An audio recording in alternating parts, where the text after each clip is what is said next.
Hey, what's going on? This is Travis Stutzel with The Forged Athlete, and I am making a video here for you today, going through the dynamic warm-up portion of the workout. A couple different reasons this is very important to do. It's going to open up the hips, it's going to address different flexibility issues, loosen up the hamstrings, lower back, other tight areas in your body, also work on core strength and just general strength as well. And it's going to get the body warmed up for exercise. When you should do this warm-up, every single time you work out. It takes 5 minutes, and you have to do it.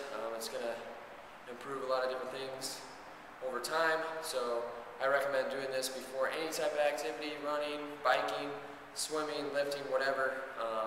Got to go through this circuit. So what I'll do is go through a whole circuit without explaining it. Then I'll break down each movement, and then go through a couple more circuits of the warm-up. So we'll go ahead and start here.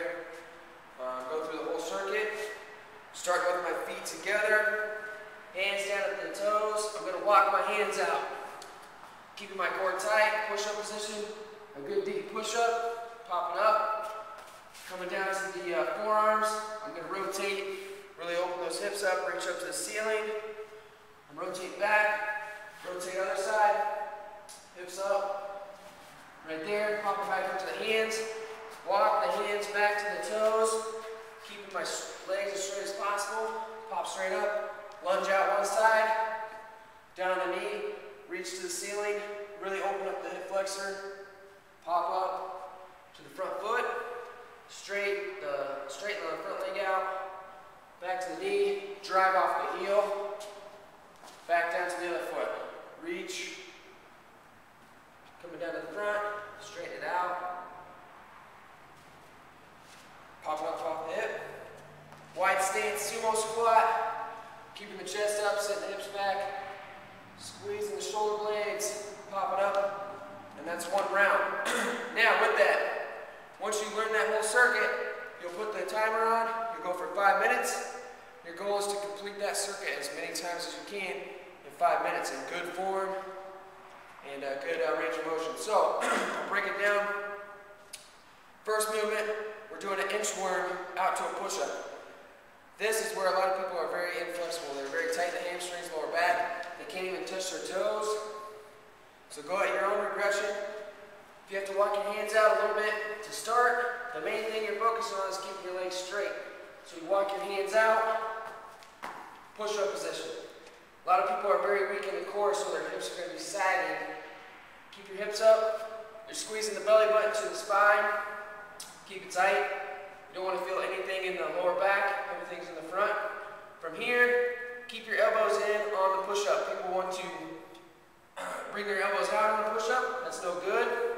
Suck the elbows in towards the ribs, all the way down. Pop up. If you have to regress that movement, you're on the knees, still keeping the core tight. Push up. Pop back up on the toes, down to the forearms. Now, when you're on your forearms, make sure they're right underneath your shoulders. You don't want to be way out here or have your arms too far apart.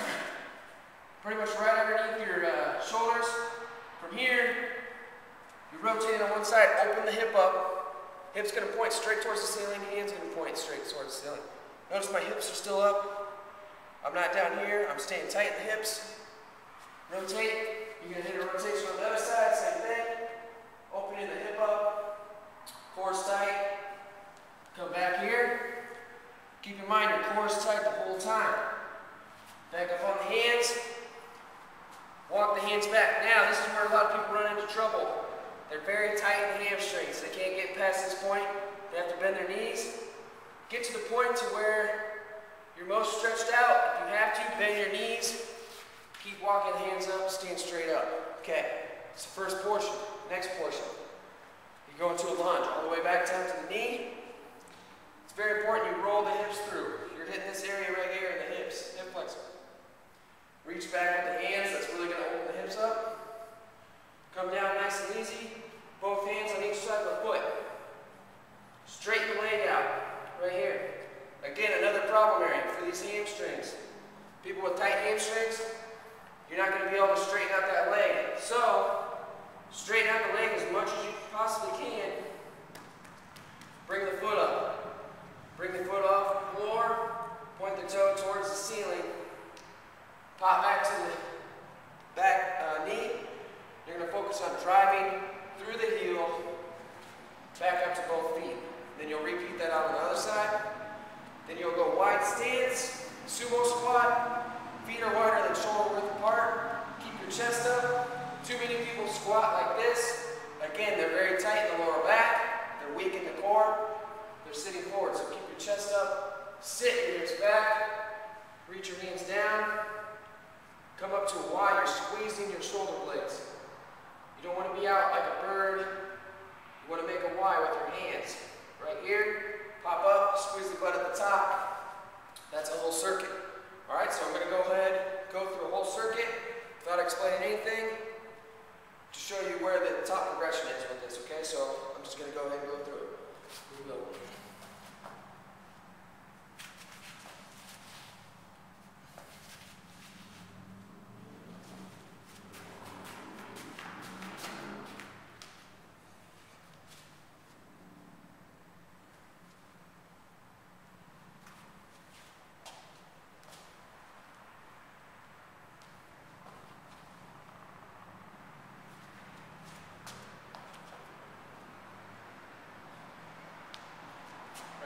So what you'd want to do, you would repeat that for 5 minutes straight.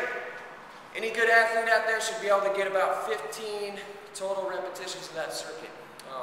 Once you get up to that point, just keep going. That's what you need to use for your warm-up. A lot of people out there can't even get 6 to 7 reps of that. So work at it, make sure your movements get a lot better. Your mobility will get better over time, flexibility will improve. And you'll also increase core and just basic strength. So that's the dynamic warm-up. Until next time, get more strong.